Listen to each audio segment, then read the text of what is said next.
Bonjour à toutes et à tous et bienvenue dans Animédia, votre émission 100% cinéma d'animation. Je suis Sylvain alias Phlegmatique et dans ce podcast je vous fais voyager dans le monde merveilleux de l'animation. Au programme aujourd'hui, immortels, marionnettes et démons.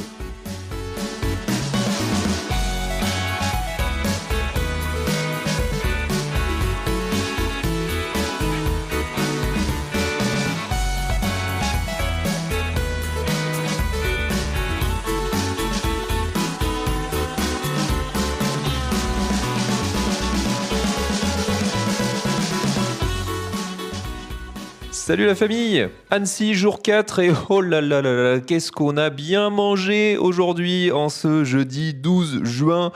J'ai voyagé entre 3 films, entre la Chine, le Mexique et le Japon. Et j'en suis ressorti avec des étoiles plein les yeux, je pense, comme ça ne m'était pas arrivé depuis le début de la semaine, voire l'an dernier. La qualité globale était dingue et en 3 films, j'ai eu le droit à un panel, encore une fois, vous allez me dire, de tout ce que l'animation est capable de réaliser dans des styles hyper différents et à chaque fois d'une beauté à couper le souffle. Je vais vous parler de 3 films. Le premier, ce sera Into the Mortal World, un film chinois présenté en compétition officielle. Le deuxième, ce sera Je suis Frankelda, un film en stop-motion mexicain. Et on terminera par Mononoke the Movie Chapter 2, The Ashes of Rage, présenté en séance Midnight Special, donc un film d'animation japonais cette fois-ci. Je préfère vous prévenir, là la raison, elle va être mise un petit peu de côté. Et vraiment, on va parler avec le cœur parce que à leur niveau, tous les 3, c'est vraiment des gros coups de cœur. Ils m'ont frappé dans la rétine et c'est pour ça qu'on vient à Annecy, c'est pour ça qu'on aime le cinéma d'animation. Allez, c'est parti, on attaque sans plus tarder. 小凡，你恨不恨母亲？我有小妹，娘有纺车。他不会故意丢下我，他一定也盼着和我重逢的那一天。你恨他吗？当年你母亲擅离职守，堕入凡尘，遭星宿反噬。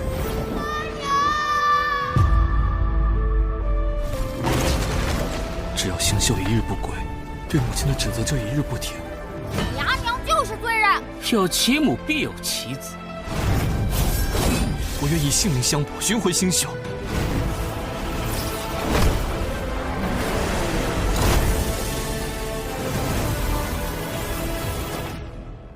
Bon alors déjà, petite satisfaction personnelle, j'ai remercié le Sylvain du passé ce matin, puisque ma première séance n'était que à midi, Dieu merci. J'ai pu, alors non pas faire la grasse mat, parce que j'avais quand même du boulot à faire, mais au moins prendre le temps d'avoir un vrai petit-déj et j'ai la chance d'avoir un Airbnb très cool avec une petite terrasse, donc voilà, j'ai eu le temps de me poser, de préparer ça, de travailler tranquillement 1 heure ou 2 avant de me diriger vers le pâté à Annecy, où j'ai d'ailleurs fait mes 3 séances du jour, donc je suis vraiment resté grosso modo dans le même coin. Et c'était pas plus mal parce qu'avec la température de la journée, j'étais content d'être principalement en salle. Bref, on n'est pas là pour faire un point météo, mais pour parler de Into the Mortal World, un film d'animation chinois réalisé par Ding Zhong, qui est donc en compétition officielle. C'est le 6e film de la compétition officielle que je vois. Donc si vous comptez bien, il m'en reste 4 pour les 2 prochains jours. C'est un film qui est déjà sorti en Chine, ouais, c'est pas commun, mais ça arrive relativement souvent finalement avec le marché chinois. Hein, j'en avais déjà parlé dans l'épisode sur Neja 2 notamment.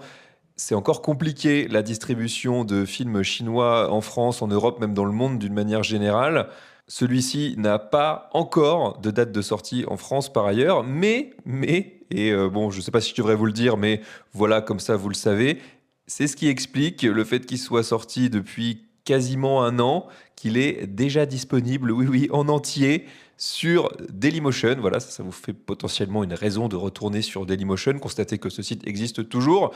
Et il est dispo même en super qualité, en version sous-titrée français, anglais. Enfin, si vous cherchez bien, vous n'allez pas avoir trop de mal à le trouver. Moi, je l'ai vu en salle quand même, hein, c'était quand même l'idée. J'ai appris après coup qu'il était disponible sur Internet. Et bon, pas vous mentir, mais c'est le principe de tout film de cinéma quand même, Ça se vit en salle, bien évidemment, et en priorité. Alors après, s'il ne sort pas chez nous, vous avez quand même une alternative. Qu'est-ce que ça raconte? Brièvement, c'est l'histoire de Jin Feng, un jeune immortel qui descend dans le monde des mortels afin de sauver sa mère en capturant les 28 esprits des étoiles. Il croise sur son chemin la route de Fanning, une jeune mortelle qui, elle, cherche à rejoindre le monde divin pour retrouver sa mère. Vous connaissez la formule, ils sont d'abord rivaux et puis ils vont finir par s'associer pour mener à bien leur mission et découvrir une vérité cachée. C'est une libre adaptation d'un conte de fées chinois et d'ailleurs on commence à avoir une formule qui se dégage avec le cinéma d'animation chinois d'une manière générale. Si vous avez vu Neja 2, si vous êtes penché sur certains films d'animation chinois, vous n'allez pas être surpris. On est sur une animation en 3D, entre guillemets classique, mais vraiment irréprochable sur le plan technique. Et ça, vraiment, il faut le souligner, c'est le cas à chaque fois pour les films d'animation chinois. Ils ont arrivé à un niveau de qualité moyen qui est assez époustouflant, je trouve, que ce soit au niveau des effets, ou alors là, on en a, mais partout à l'écran. Au niveau même de la mise en scène, à chaque fois, on a toujours un enchaînement dans les scènes d'action de speed ramping, c'est-à-dire de ralenti, puis d'accélérer au moment où le coup est porté. Ça peut donner quand même l'impression de quelque chose un peu trop formulaïque. En tout cas, on sent qu'il y a peut-être un petit peu trop de points communs entre ces films-là. C'est peut-être un petit peu la réserve que j'aurais. Je ne vais pas aller jusqu'à dire que quand on en a vu un, on les a tous vus. Mais quand même, on a encore une fois une adaptation d'un conte de fées qui voyage donc entre la fantaisie et un univers médiéval fantastique. En tout cas, on est toujours plus ou moins à la même époque, entre guillemets, puisque ça reste de la fantaisie quand même, mais toujours un petit peu la même représentation dans ces films d'animation chinois du monde d'en bas, du monde des mortels. Et c'est vrai que, faut quand même être assez éveillé, ou en tout cas en avoir vu certains, mais peut-être que l'effet de surprise, au bout d'un moment, ne fonctionne plus trop. Mais si, vous, encore une fois, n'avez pas vu énormément, voire pas du tout, de films d'animation chinois, ce qui est tout à fait possible. Encore une fois, je l'ai dit, la distribution, elle est assez chaotique chez nous. Comme pour n'importe quel d'autre, presque, c'est encore une super porte d'entrée vers ça, avec un distinguo, en tout cas un monde qui est divisé en deux entre immortel et mortel, un genre de tissu qui sépare les deux, et d'ailleurs, pas mal de l'action, pas mal des pouvoirs des personnages principaux, notamment du personnage principal, Jin Feng, tournent autour d'un fil dont il se sert à la fois pour attraper ses ennemis, mais aussi pour réparer des éléments, des objets, etc. Il y a quand même une logique tout entière autour de ça, et puis on peut même filer la métaphore, puisque l'idée c'est aussi de réparer les liens entre la famille, puisque wink wink, on va comprendre que assez rapidement, les deux personnages principaux ont quand même le même objectif et partagent quelque chose en commun. C'est un semi-spoil parce que vraiment, ça fait partie des petits twists du film, mais qu'on va quand même venir assez rapidement. Et d'ailleurs, dans le côté assez opératique, en tout cas qui se répète rapidement d'un film d'animation chinois à un autre, il y a évidemment une histoire de complot, de trahison de la part d'un personnage que l'on pense gentil, mais en fait non. Donc voilà, encore une fois, on est en terrain conquis, mais c'est tellement bien fait, l'action est tellement frénétique. Le film dure quasiment 2 heures, c'est l'un des rares films d'animation de cette année Annecy, même d'une manière générale, à s'étendre sur aussi longtemps. C'est aussi un reproche global qu'on pourrait faire aux films d'animation chinois, c'est-à-dire de tirer un petit peu en longueur. Mais là, en l'occurrence, il y a quand même beaucoup d'esprit à capturer, ce qui fait quand même beaucoup de scènes d'action. Le film est très très généreux.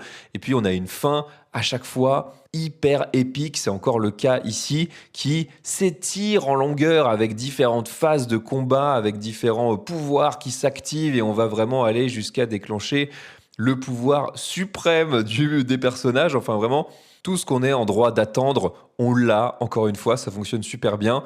Voilà, j'ai pas grand-chose de plus à en dire. De mon côté, j'ai pas été vraiment surpris, mais vraiment, c'est un super divertissement qui se suit avec plaisir.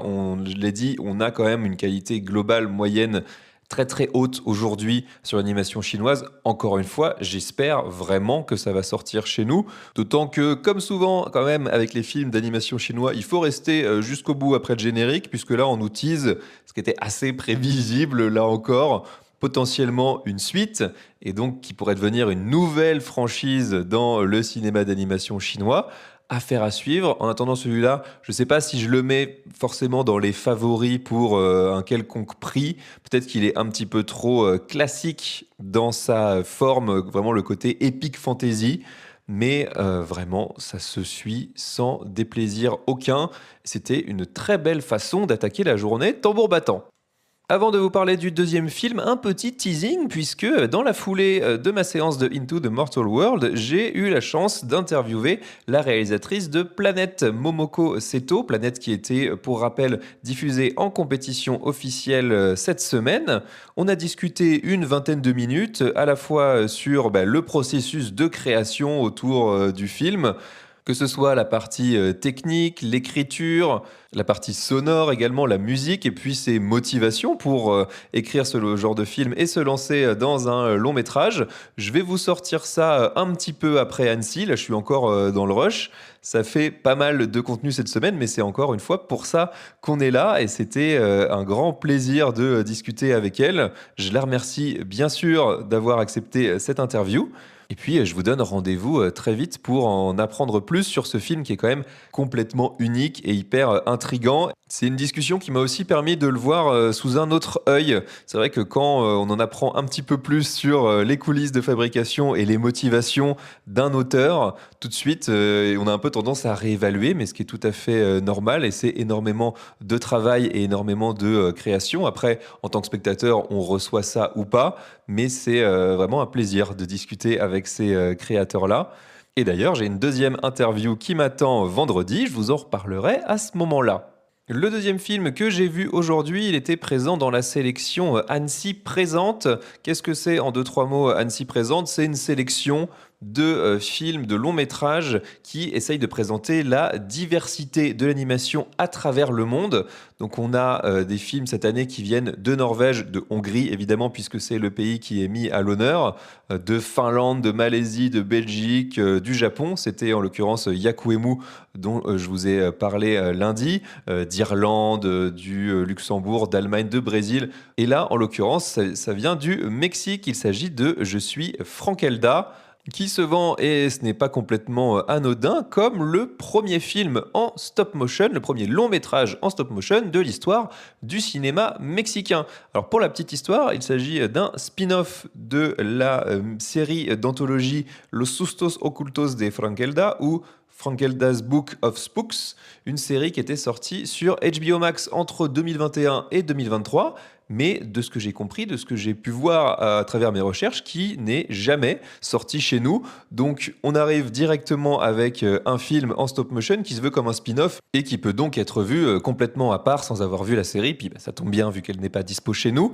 C'est réalisé par les frères Rodolfo et Arturo Ambris, et ils étaient venus en 2023, quand le Mexique était à l'honneur du Festival d'Annecy d'ailleurs, pour présenter leur film en work in progress. Et donc 2 ans plus tard, c'est le moment de le présenter terminé. Et comment vous dire, je vais avant d'attaquer mon ressenti, je vais vous faire un petit pitch quand même. Ça raconte l'histoire de Frankelda, qui est une écrivaine mexicaine, une jeune écrivaine mexicaine du 19e siècle, qui plonge dans son subconscient pour affronter les monstres qu'elle a elle-même imaginés. Guidée là-bas par un prince tourmenté, elle doit rétablir l'équilibre entre la fiction et la réalité avant qu'il ne soit trop tard. Et comment vous dire, c'était une folie visuelle de chaque instant. J'ai rarement vu ça, j'ai rarement ressenti ça.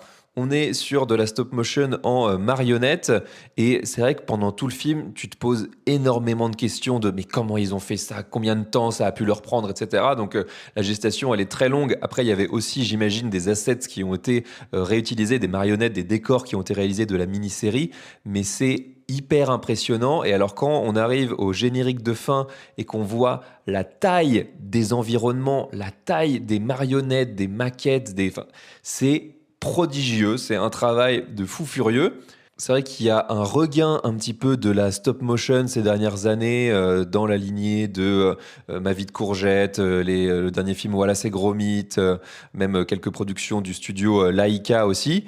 Mais vraiment, c'est pour moi, en tout cas quand je vois ça et quand je ressens ce que ça me fait ressentir, c'est la quintessence de l'animation, mais vraiment d'un point de vue manuel, pratique, fonctionnel, de savoir que des gens se sont démenés pendant des années pour faire bouger chaque élément du décor, d'avoir autant de choses qui bougent à l'écran en même temps et de se dire qu'il y a à chaque fois une personne derrière qui a bougé tout ça, c'est mind-blowing. Enfin, je sais pas, j'ai vraiment été époustouflé par la qualité de détail et la qualité globale du film. Alors, je vais peut-être dire très rapidement les petits points négatifs, mais vous allez comprendre très vite que je suis assez dithyrambique quand même sur le film. J'ai peut-être eu un petit peu de mal à rentrer dedans, puisque au début, on se rend compte de peut-être quelques incrustations, principalement, qui font un petit peu défaut. Vous voyez, en fait, quand vous avez un personnage qui a été posé sur un fond et qui n'est pas complètement bien détouré, on voit un petit peu les contours. C'est plus le côté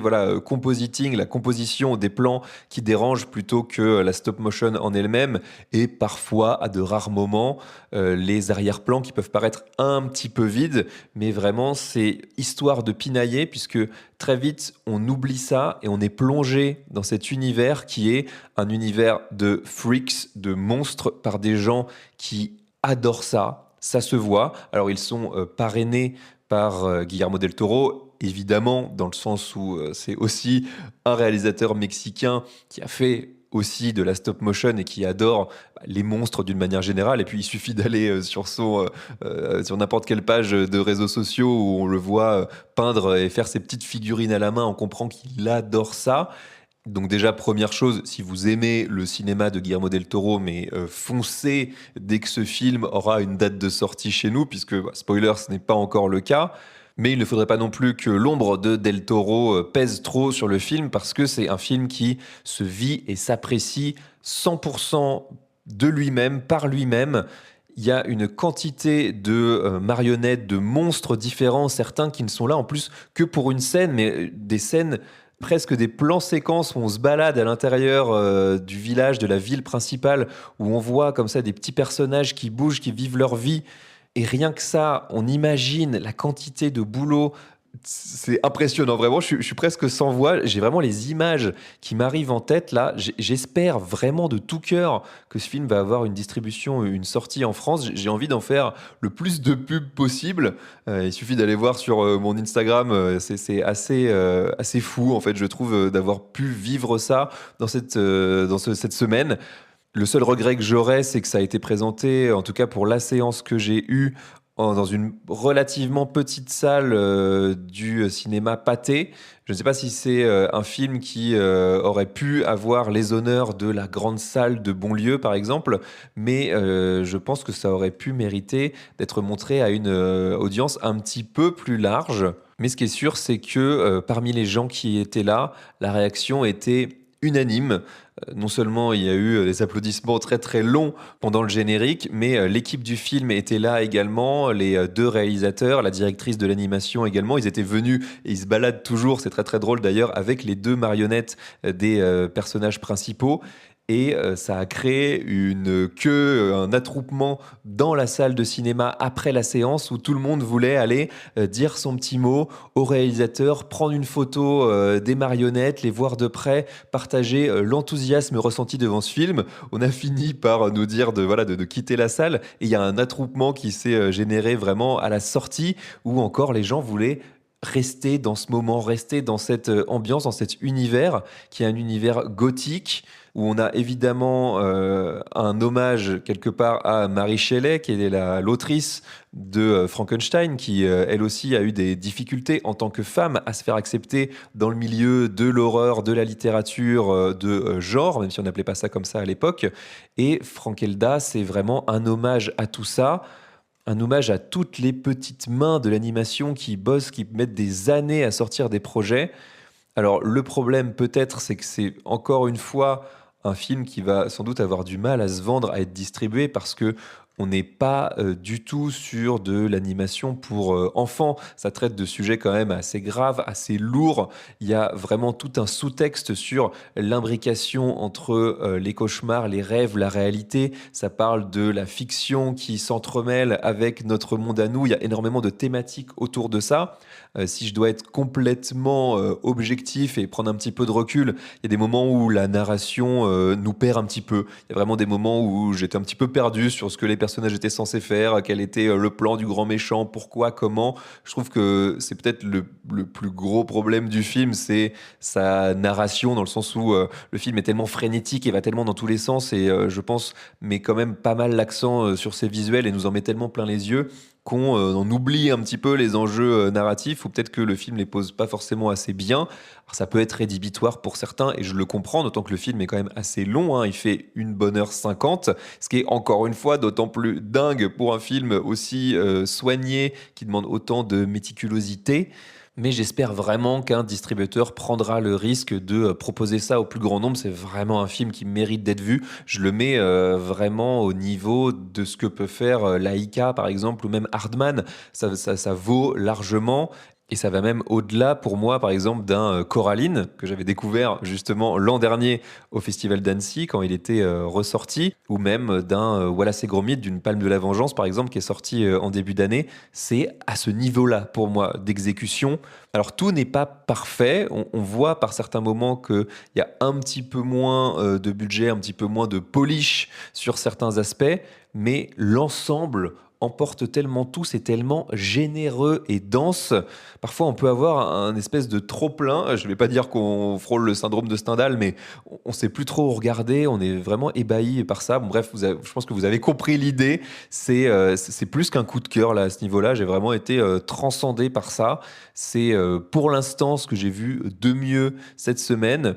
Je ne sais pas pourquoi ça n'a pas été proposé en compétition, hein. Il y a forcément des considérations qui sont faites pour les gens qui taffent d'arrache-pied pendant des mois et des mois pour concocter cette sélection officielle.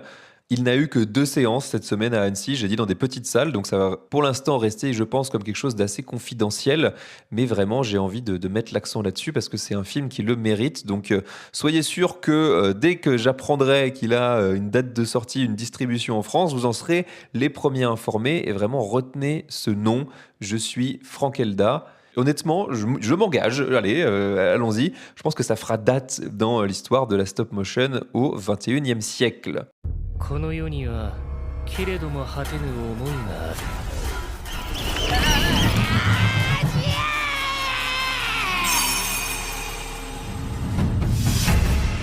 今度は一体何用だ。もののけはお主が先月払ったのだろう。ええ、一つは昨晩もその前も天使様は私をおよとぎに選ばれたのです。頭にあるのはご自分のことだけ。多くの行く末なんて気にしたこともないのでしょう。およ次ありえん。姫君は全てを焼き尽くすまで決して止まらぬあやかし。お前たちの母はいずこに。許せない。火の用心。 Et on termine cette 3e journée haute en couleurs avec un film qui en met partout des couleurs justement. Mononoke The Movie Chapter 2 The Ashes of Rage. Comme son nom l'indique, c'est une suite.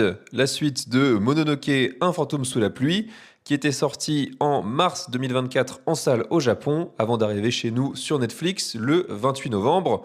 Et ce 2e chapitre, il est également sorti en mars de cette année au Japon. Et on peut imaginer qu'il sortira également sur Netflix en fin d'année. Voilà pour les dates et les logiques de distribution. Qu'est-ce que ça raconte ? Eh bien, ça se passe 1 mois après les événements du premier film, toujours au sein du harem de Edo, donc l'ancien nom de Tokyo. L'apothicaire mystérieux revient alors que des tensions éclatent au sein du harem parmi les concubines autour de la question de l'héritier impérial. C'est alors que l'une des servantes meurt de combustion spontanée, ce qui s'avère être une nouvelle fois l'œuvre d'un Mononoke, un esprit maléfique que l'apothicaire va devoir vaincre puisqu'il est le seul à pouvoir le faire. Je ne l'ai pas précisé, hein, mais ça n'a bien sûr rien à voir, je pense que vous l'avez compris maintenant, avec la princesse Mononoke d'Hayao Miyazaki. Non, là, on est sur la déclinaison en film d'une série qui était parue, une mini-série qui était parue au milieu des années 2000 et qui revient donc par le biais d'une trilogie, puisque le troisième film a d'ores et déjà été annoncé pour le deuxième trimestre 2026. Thématiquement, visuellement non plus, ça n'a rien à voir. Là, on est plutôt sur de l'horreur psychologique, ce qui le place dans la catégorie seinen, donc plutôt les œuvres d'animation japonaises pour adultes. Et il a d'ailleurs été programmé dans la sélection Midnight Special. Qu'est-ce que c'est les Midnight Special? Eh bien, pour reprendre la définition d'Annecy, c'est une plongée dans le cinéma radical et audacieux des cinéastes de l'étrange et du merveilleux. Et pour le coup, eh bien, aussi bien visuellement que thématiquement, on est servi avec Mononoke, ça rentre pile dans cette catégorisation-là. D'abord, visuellement, c'est ce qui ressort en premier du film. Il suffit de voir quelques images, même juste des screenshots, en fait, et vous allez comprendre très rapidement. C'est hyper coloré, mais il n'y a pas un coin du plan, de chaque plan du film qui n'est pas rempli de couleurs. D'ailleurs, c'est à se demander s'il n'y avait pas une condition sine qua non pour chaque plan à ne pas répéter 2 fois la même couleur, tellement il y en a partout. On est bien sûr dans une logique vraiment surréaliste avec des intérieurs, puisqu'on est exclusivement en huis clos, ou du moins les fois où on va être en extérieur, c'est parce qu'on va être dans une coursive au milieu d'un jardin, mais on reste à l'intérieur de ce harem, et on va avoir des espaces qui vont être un petit peu distordus par moment, une utilisation un peu de la 3D, et un montage aussi hyper particulier, il faut s'y faire, mais qui gère principalement l'animation plus que les personnages eux-mêmes. En fait, c'est principalement par le biais de la mise en scène et du montage et du découpage que l'animation se crée à l'intérieur des pièces. C'est vraiment un film de discussion de personnages avec une tension qui va monter de plus en plus à mesure que des jeux de pouvoir vont se faire entre les personnages jusqu'à ce que le Mononoke se manifeste et qu'on ait une explosion à la fois psychédélique mais aussi horrifique, même si je trouve quand même que sur celui-ci, on baisse d'un ton dans le côté tension psychologique, comme on pouvait avoir notamment dans le premier film où on nous montrait l'arrivée de 2 nouvelles servantes à l'intérieur du Edo et elles découvraient toute l'immoralité, toute la difficulté, toute la misogynie aussi, quand bien même c'est un harem qui est rempli de femmes, mais les contraintes qu'on imposait aux femmes à cette époque-là, et ça c'est le fil rouge de Mononoke d'une manière générale depuis la série, c'est-à-dire de montrer les conditions extrêmes dans lesquelles doivent vivre les femmes et les sacrifices qu'elles doivent faire le plus souvent pour survivre. C'est une formule Mononoke, et là pour le coup ce deuxième film il l'applique vraiment à la lettre. C'est à la fois ce qu'on ne peut pas lui reprocher et ce qu'on pourrait lui reprocher, hein. C'est-à-dire que vraiment on est dans nos chaussons, c'est-à-dire si vous avez vu le premier film, si vous connaissez comment ça marche, vous ne serez pas surpris. Il y a bien plusieurs morts successives jusqu'à l'affrontement final qui en met, mais alors là, plein les yeux et plein les oreilles. D'ailleurs, je dois vous faire une petite confidence. J'avais parlé de Mononoke, le premier film Un fantôme sous la pluie, qui était carrément rentré dans mon top 5 de 2024. Sauf que comme il était sorti fin novembre, j'avais dû le rattraper FISA. Et voilà, je dois me confesser. Excusez-moi car j'ai péché. J'ai regardé à la fois la série et à la fois le film sur mon portable. Oui, je suis désolé de vous le dire comme ça. Je sais que ça brise un petit peu la confiance qui s'était instaurée entre nous, mais je vous assure, c'est vraiment pour des moments vraiment spécifiques. Non, plus sérieusement, voilà, c'était pour rattraper tout ça avant de faire mon bilan de l'année. Mais c'est vrai que voilà, il avait quand même réussi, malgré ça, à être dans mon top de fin d'année parce que même sur un tout petit écran, c'est visuellement époustouflant. Et alors là, vous imaginez bien de la voir en salle avec une image et un son ultra quali, encore plus que de la voir voilà, sur une télé ou sur un écran d'ordinateur. C'est démentiel. C'était vraiment l'expérience presque que je voulais vivre le plus de cette semaine à Annecy. J'ai bien conscience qu'on est vraiment sur un truc de niche, mais voilà, depuis la découverte de ces premiers visuels, j'avoue que Mononoke, c'est toujours un petit peu dans un coin de ma tête. Là, ça m'a donné complètement ce que j'en attendais, ni plus ni moins. C'est toujours au même niveau, ou en tout cas, c'est toujours à un niveau très très élevé. Comme je l'ai dit, je le situerai peut-être légèrement en dessous du premier, mais c'est vraiment histoire de pinailler. Mais c'est vrai que quand ça s'est terminé, moi je me disais, mais c'est bon, je peux encore en reprendre. Là où au début, il y a un côté un peu difficile à rentrer dans cette histoire. Il faut aussi s'habituer à ce montage, comme je disais. Mais une fois qu'on est sur des rails, qu'on connaît la maison, eh bien, on en reveut encore et encore. Et voilà, c'est juste un petit plaisir que je me suis fait, mais je vous invite vraiment à aller regarder la série et les films. Alors, regardez la série et vous saurez très très vite de toute façon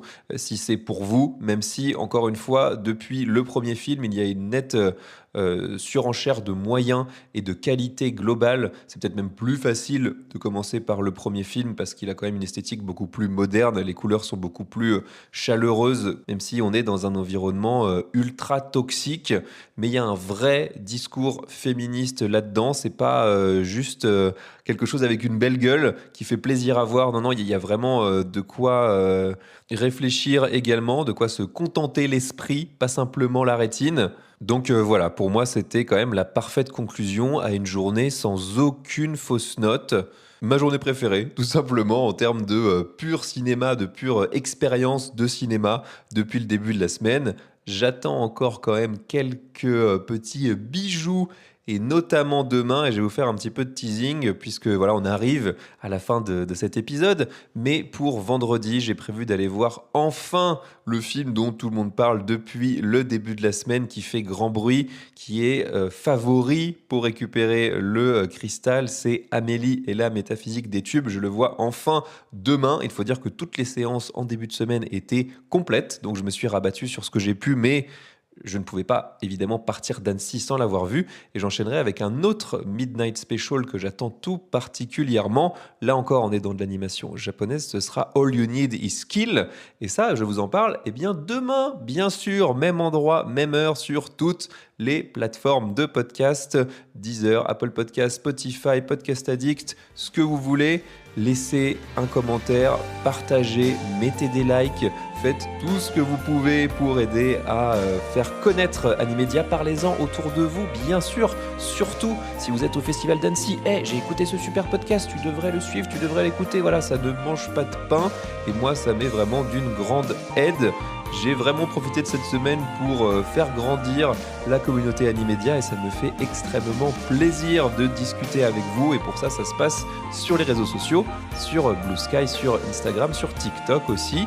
Je remercie beaucoup Céline Beauté d'avoir mis en avant dans sa vidéo du jour. Allez la voir, c'est toujours de très qualitatif. Je vous mettrai peut-être le lien dans la description de cet épisode. On se dit bien sûr à demain. D'ici là, portez-vous bien et ciao!